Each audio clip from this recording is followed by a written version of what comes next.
This message is a red alert for all Clearwater residents and even those in Pinellas County. We need you now more than ever. If you agree that Garden Avenue is a big deal and worth saving, then you've got to hear this message. There are 26 acres of public property in our downtown that are about to be sold to the highest bidder. And this will happen in a matter of months. And your team at Save the Garden is trying to keep the properties publicly controlled. On the day the Pinellas County Commissioners were scheduled to vote on declaring the properties as surplus, which would kickstart the selling process, we showed up to speak and request that the county delay the decision so that the public can be engaged in the process, and to consider long-term leasing as an option to ensure the properties do not wind up in the hands of the same institution that controls everything else downtown. You see, there have been property owners in the past, like HJ Demolition, who never intended to sell their property to Scientology, but the buyer they did sell to turned around just 2 days after the acquisition and resells the same property for twice the value to Scientology. It is the second or the third generation of the sale that causes all properties to eventually be under the control of Scientology. And this is how they have created a monopoly. And if we do not protect the public county properties, then Scientology will monopolize those just like the rest of downtown. So you can understand why our group is advocating to not sell the properties, but instead keep them owned by the public and do a 100-year lease to a qualified developer, one that knows and cares about Clearwater. That is the only way we can ensure that the property is going to be used for the highest public benefit. Watch how this county commission meeting unfolded. Over the past 9 months, our team at Save the Garden knocked on thousands of doors and had thousands of conversations with local residents. I think it was the largest citizen initiative in the history of Clearwater. Might be the county, I don't know, but it was a job. And it was a great privilege, actually. I loved it. And to say the least, we are in touch with Clearwater. We've had the most conversations than I think anybody ever, and we're all volunteers. And so I can tell you clearly that the vast majority of Clearwater voters, they grieve the loss of downtown. And talking with residents feels like walking through the stages of grief. The first being denial. Occasionally you'll find someone who says, oh, there's nothing wrong with downtown. They just pass it on Court Street on the way to the beach. And they don't see anything, they don't hear anything, they don't want to talk about it. They're just in denial. Others are angry. We have lots of those. They remember the energy and the life that used to fill the streets. And then there are those who are stuck in the bargaining stage, where it's like they're hoping that cooperating with the dominating institution downtown will eventually lead to a renaissance, like the activation of Cleveland Street. And that's sort of like a mirage that you can never quite get to, but it's always dangled out there like a carrot. And so they stay stuck in bargaining. I see our city council struggling in that way, and I do feel for them. But of course, decades of experience kind of demonstrates that you shouldn't stay in that. But the vast majority of residents, I think, have settled into something more concerning it's like a quiet civic depression. And this is disheartening. People, they've disengaged with downtown Clearwater. They've lost hope that anything will change. There's a groan. And it kind of gets on you, when you're around people talking. It's a weight that you start to carry. I would call it like a secondhand victimization. Like somehow just being around the negative stories and the heartache and the loss, it really does weigh on you. But there are 3 steps that therapists say out of this grief trap. It could really take you down.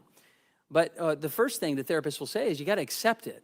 Acceptance is a great tool. It means that you're not going to fight reality. If you try to fight reality, you'll go crazy. You'll struggle. In fact, mental health could be defined adjusting well to harsh realities. That's how you know someone is mentally healthy. They can just accept it and adjust well to it. And I think acceptance is where we're on the cusp of it. We can accept the old version of downtown is gone, and there's nothing we can do about it. There's no persuasion, there's no deal. The monopoly is set, and the institution has to just decide when they feel like it. And that's just, it is what it is. But then that goes to a next step out of grief, and that's memorializing. It's what we do at the final stage of grief, where you say, you know what, it was great. There was some good times. The Cleveland Parade, boy, I have pictures of those, you know. And I love, you know, going to Woolworths. When I was a kid, I hear stories from all these people. We knocked on their doors. And so our team has actually captured video stories of great memories of downtown, loving Clearwater. And we're working with the Historical Society, the African American Foundation in Clearwater, and we're curating these. We're doing research. We're also working with the CRA to establish like memorial sort of kiosks, if you will, that can tell the story of old downtown. I think that's a way you help heal a city, is accept the loss, memorialize the good times that were there, and then the final stage of healing is where you guys come in, and why I'm just so thrilled to be talking to you right now. And it's building new downtown. You guys are our last hope. The county buildings that you have held on to all these years, that is our last hope of giving Clearwater citizens something that is theirs for them to enjoy for future generations. You know, as we've walked hundreds of streets, knocked on hundreds of homes, my son, who is 18, he shadows us and hears me talking to residents. And on his own, he created a newdowntown.org, which is a website that he tried to cast a vision of what new downtown could be. He went to the Pinellas County property appraiser. He learned all the buildings that are owned by the county, because it's hard to find out which one you guys are going to dispose of. But it's all right. He's a little sleuth, and he learned about them. I was so proud of him. I said, what are you doing? He says, I have vision for this, and I just want to put it out there. And so he told me he emailed you guys a link to his website, newdowntown.org. But that's not why I'm here. I think I'm just sharing a glimpse that the young people are excited, and they don't have the baggage of the past. They're just stoked at this opportunity for vibrancy. They already enjoy the beach. Imagine his idea is like a gondola from the beach back to the mainland. He says that would be an attraction to pull everybody. But whatever, read it at newdowntown.org. But I was having a sort of emotional roller coaster in your last work session, because it sounded like no vision from the city council was given to you, except maybe identification of properties that could be assembled in time. I didn't hear any really vision from the county. I think this may have been one of the few times you've talked about it in the sunshine. So maybe you've talked about it in other places and I just don't know about it. I did get the sense that you were hoping that a developer would provide the vision. And I'm not in that world. I would imagine that a developer cares about cost efficiency, about profitability. He or she may not live here, love Clearwater, care about the identity of the city, et cetera. And so it kind of felt like a missed opportunity to me that the county would not take time to create a vision and some basic benchmarks of what we'd like to see: green space, transportation, from the bus to the edge of the water, to the sound, to the beach, and all this real great. I would love to hear that. And then all my sadness was dissipated when I heard the letter written by Mr. Chris Latvala, who wasn't there presently, but he sent a letter, and it was read by you, sir. And I was just so excited, because in that letter, it really did have what I think the citizens want.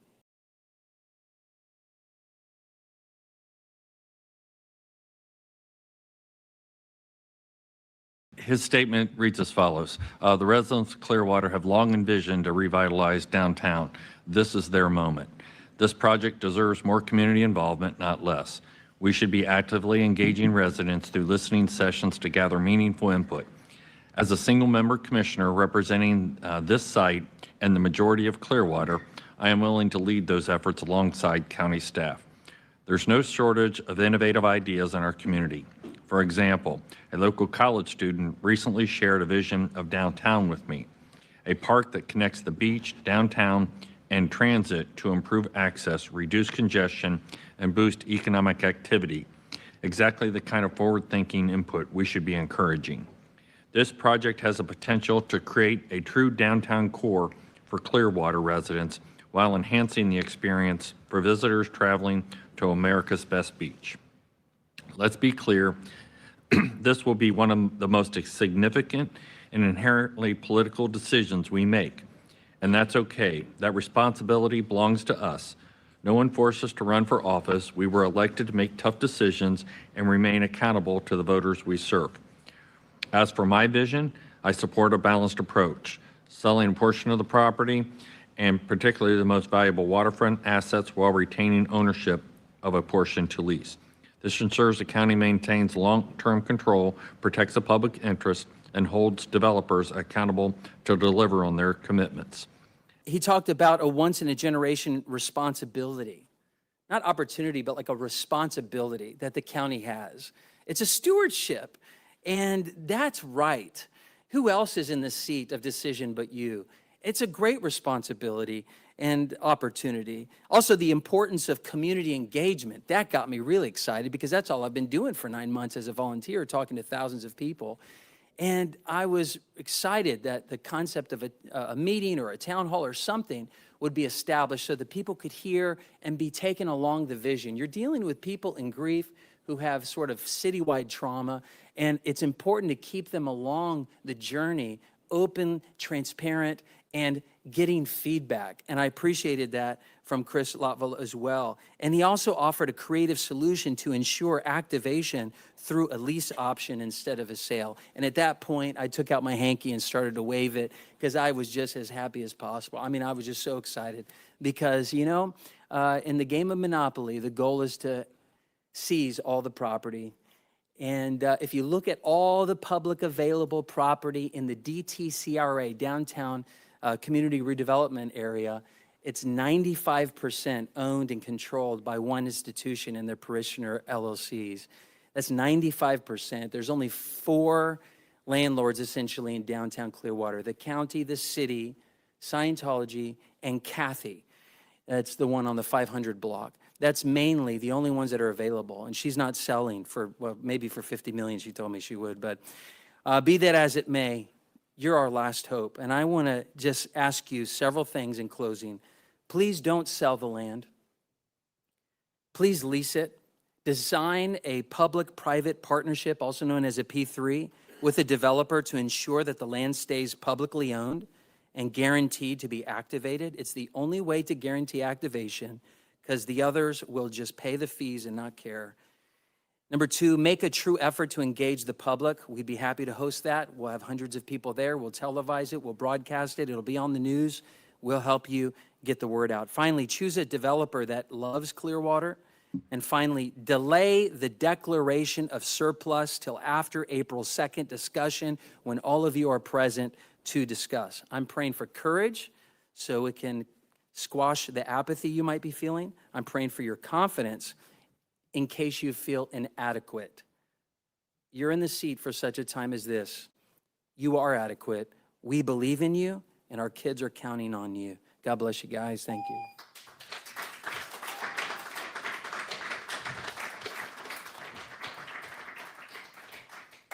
All right, Kelly Meyer. Thank you for the opportunity to speak in front of you today. Thank you to all of you. My name is Kelly Meyer, and next year marks 20 years that I've been a Pinellas County resident, specifically the city of Clearwater. And my family loves our community. As you have heard, there has been recent controversy in Clearwater regarding a proposed sale of a public right-of-way to an institution that owns over 75% of downtown Clearwater. And 1 year ago, our small group of citizens embarked on an engagement effort to bring the public's concerns to our city leadership, to express our desires to have input on what happens to our downtown. Recently, we submitted over 8,000 voter signatures to our city clerk, asking that voters be the ones who approve whether our downtown public right-of-ways are vacated, including Oak that I drove on today to be here. While we press on toward our goal, I wanted to share some information that we have learned in the last several months. One, The vast majority of the public is not aware of the upcoming property negotiations that will forever impact Clearwater and Pinellas. 2, we have spoken with thousands of Pinellas County and Clearwater residents from Tarpon Springs all the way to St. Pete. They love Clearwater and are deeply heartbroken by the takeover that has happened in Clearwater over the last 50 years. 3, based on your work session discussion last week, I'm convinced that this commission is open to hearing vision from our Clearwater leaders and citizens. I can state with confidence that you likely understand the difficult economic situation in downtown. And 4, I ask that you please not vote on whether to declare these properties surplus today. As you discussed last week, please allow all stakeholders time, and please bring this back up for discussion no sooner than April 2nd. This is a once-in-a-lifetime decision for the future of downtown Clearwater. Thank you.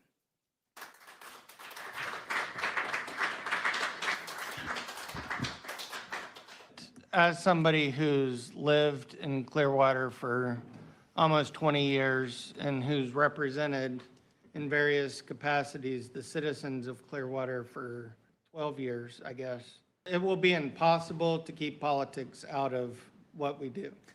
And like I said the other day, this will be one of the most political things that we do. And we just have to own that.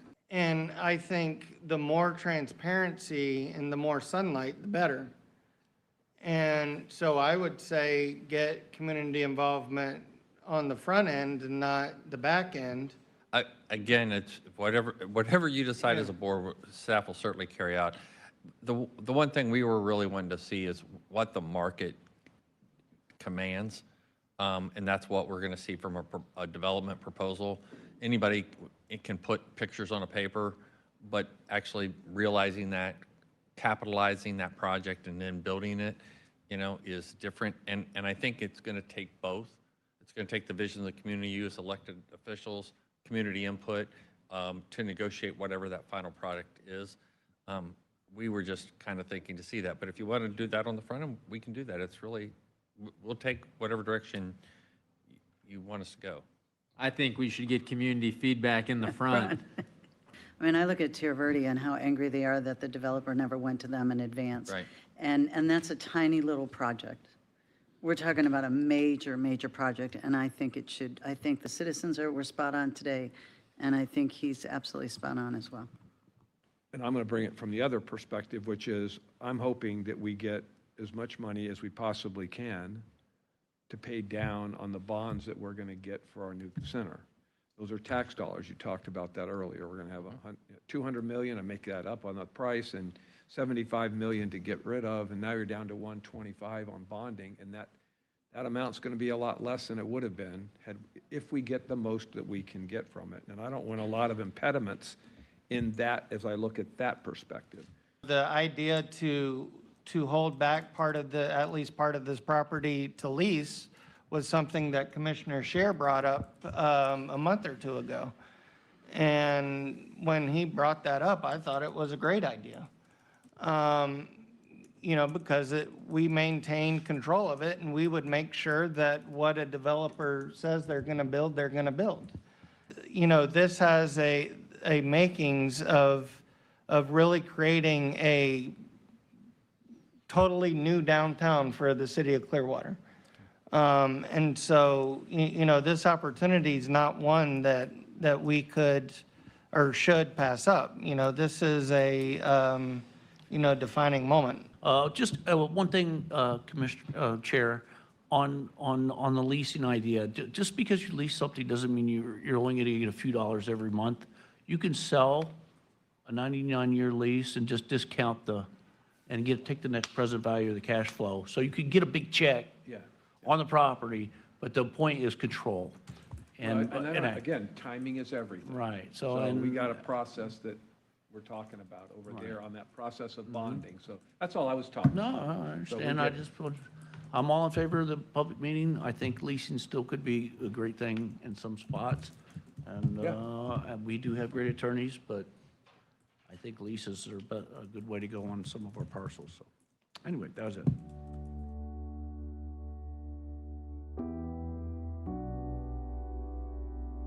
This item is the county-owned properties, and as discussed last Thursday, request to be postponed to the April 7th agenda. Okay, motion by Commissioner Nowicki, second by Commissioner Peters. Bring up the voting card, please.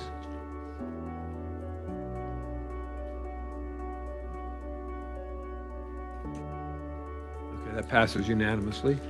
Well, congratulations, Clearwater, and all of Pinellas County. This is a huge win for us. The county commissioners made the right decision to delay the declaration of surplus and to seriously consider leasing the property instead of selling it. If you want to learn more, learn how you can get engaged with this battle, please visit, well, my son's website, newdowntown.org.